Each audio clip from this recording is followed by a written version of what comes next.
La casa llevaba semanas en un ritmo distinto.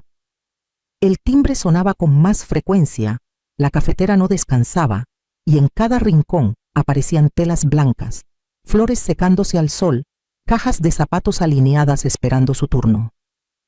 Los preparativos de boda tienen un ruido peculiar, no gritan, pero lo invaden todo.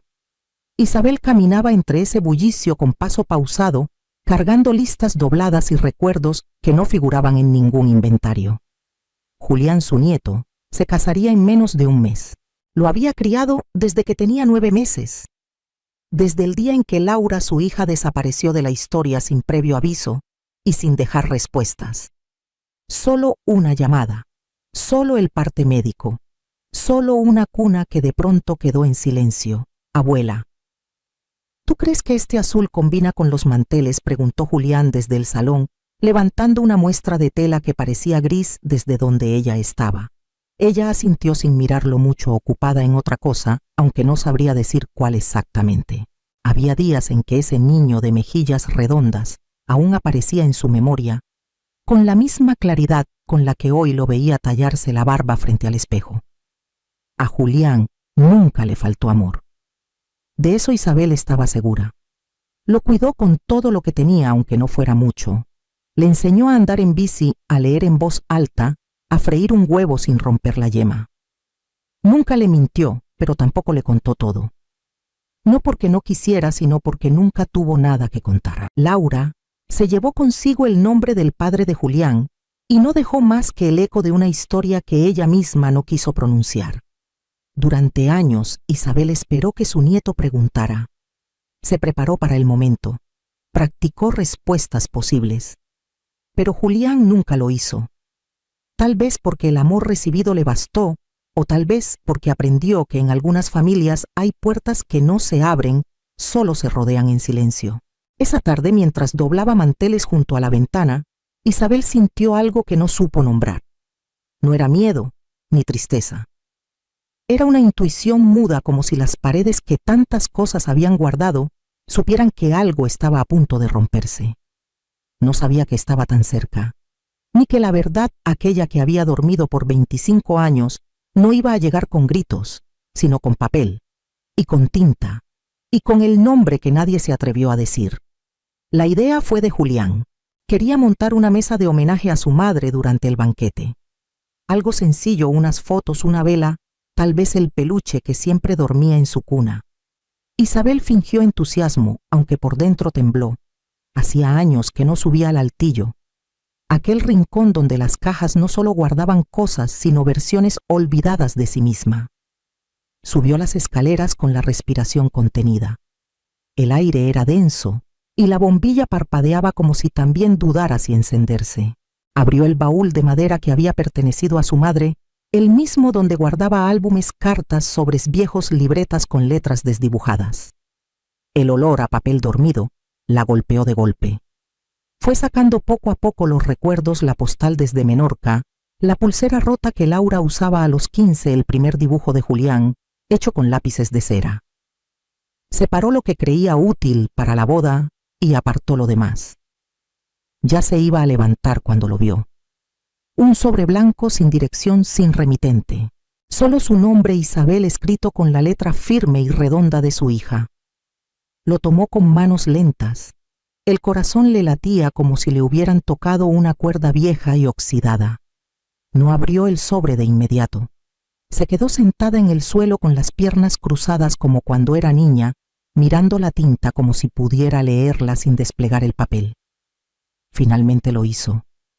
La carta no empezaba con un mamá ni un te quiero, solo Isabel.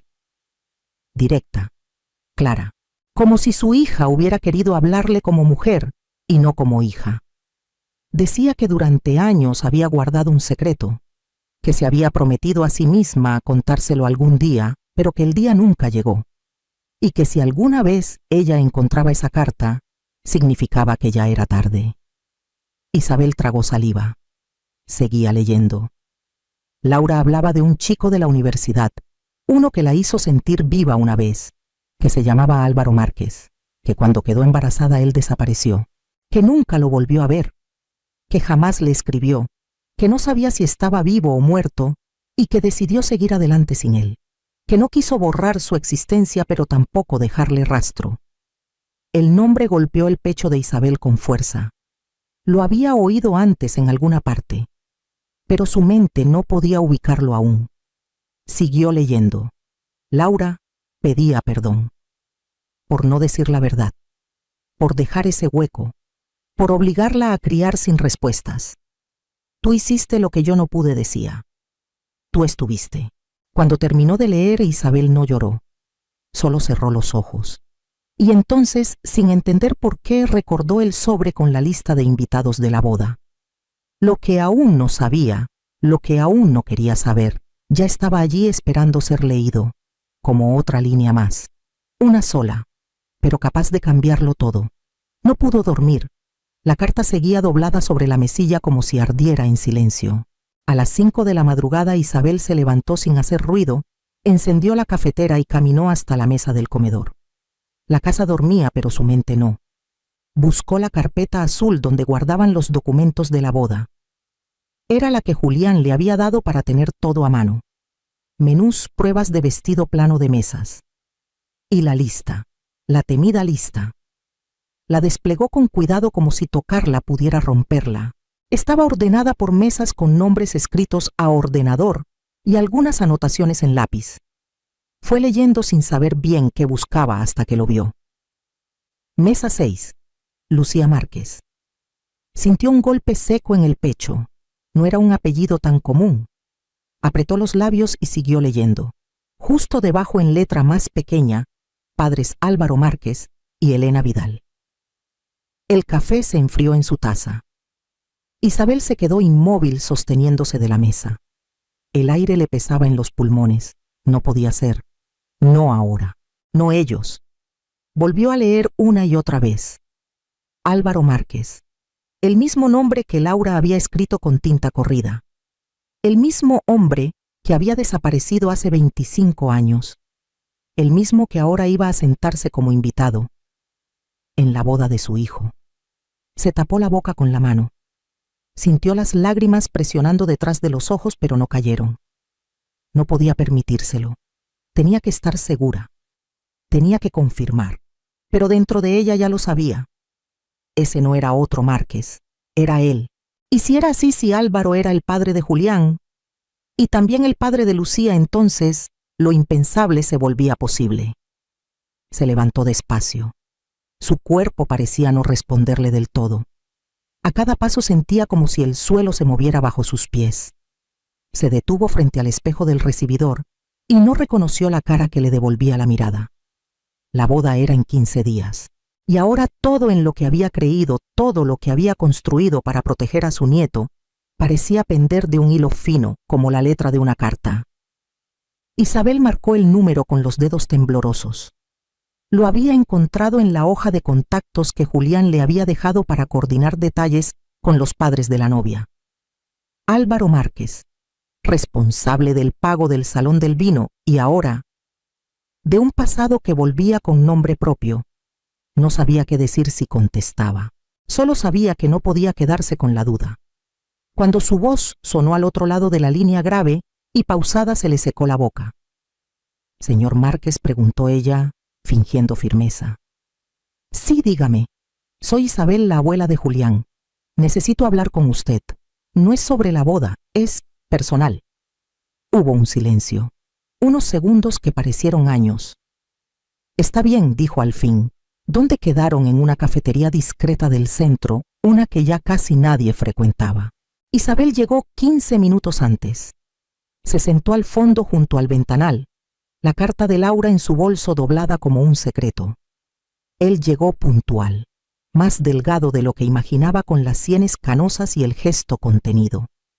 La saludó con un leve movimiento de cabeza antes de sentarse frente a ella. «Gracias por venir», dijo Isabel. Él asintió. No preguntó nada. Esperó. Ella abrió el bolso, sacó 3 fotos de Laura. Las colocó sobre la mesa una junto a la otra. Él bajó la mirada. No hizo falta explicación. Sus labios se apretaron, sus ojos se humedecieron. «La conocí», susurró. «Se llamaba Laura. Fue algo breve, pero intenso. Después desaparecí. No fui valiente. Me fui sin explicaciones. Y luego me dijeron que había muerto. Isabel no dijo nada. Sacó entonces la carta. Se la entregó. Él la leyó en silencio. No hubo lágrimas, pero su respiración se volvió irregular. Nunca supe que había tenido un hijo, dijo finalmente. Nadie me lo dijo. No lo supe hasta ahora. El silencio era denso. Mi nieto. Empezó Isabel, pero se detuvo. Julián, terminó él. Es mi hijo, asintió. Él apoyó las manos en la mesa como si el mundo se le hubiera vuelto demasiado pesado. Hay algo que necesito decirle, añadió, y levantó la vista. Lucía no es mi hija biológica. Su madre ya la tenía cuando nos conocimos.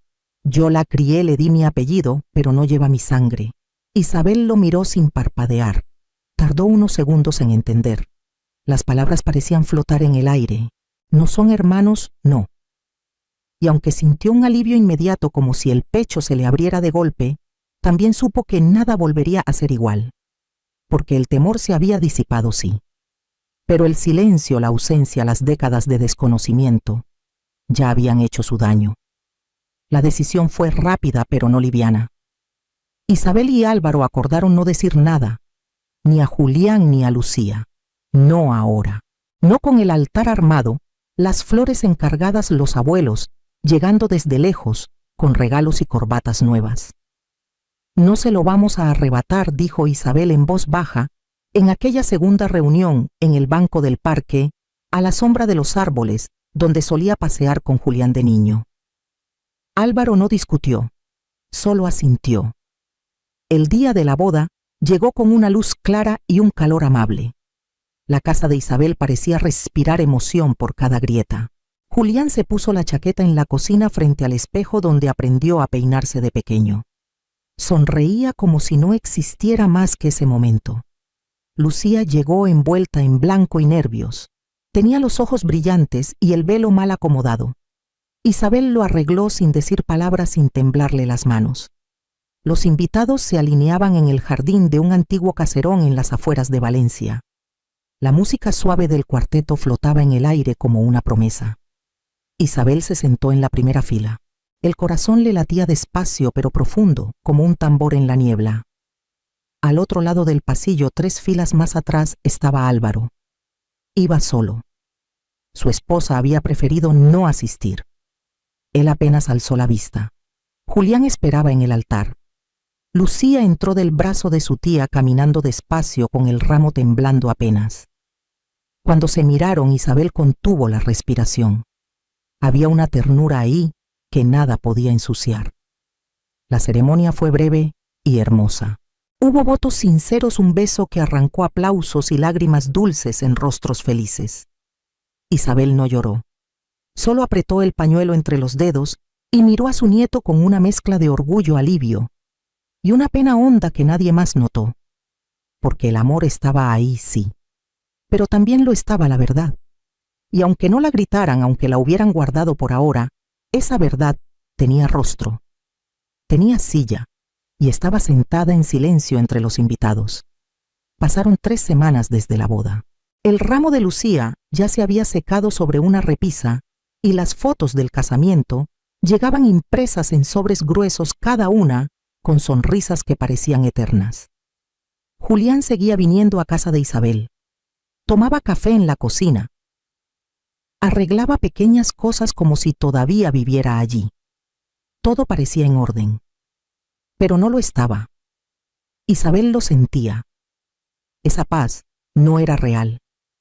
Era la calma de antes del golpe. Eligió un jueves por la tarde. Preparó bizcocho de limón, el favorito de Julián desde niño. Puso las tazas de porcelana, las que solo usaba en momentos importantes.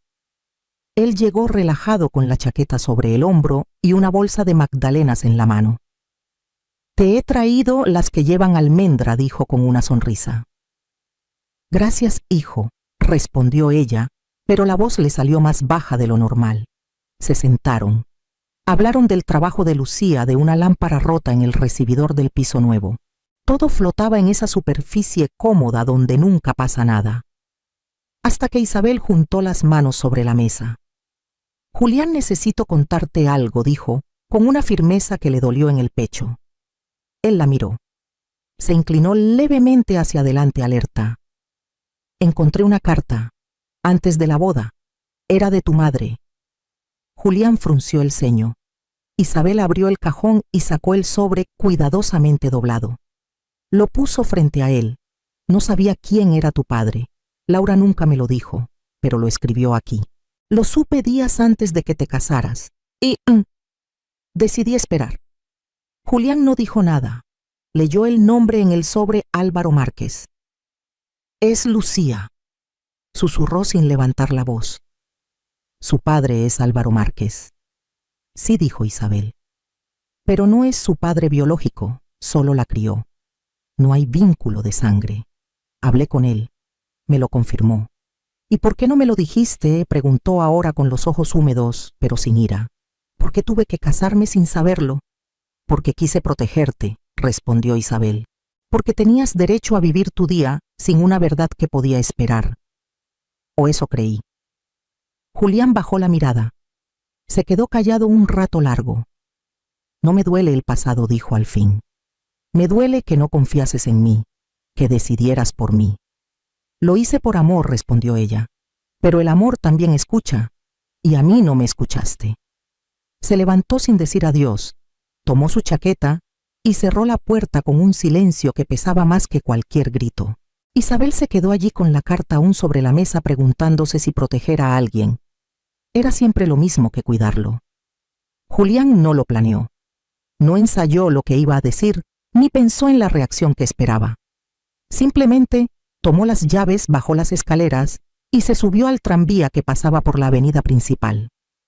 Llevaba el número de Álvaro apuntado en un papel arrugado dentro del bolsillo trasero.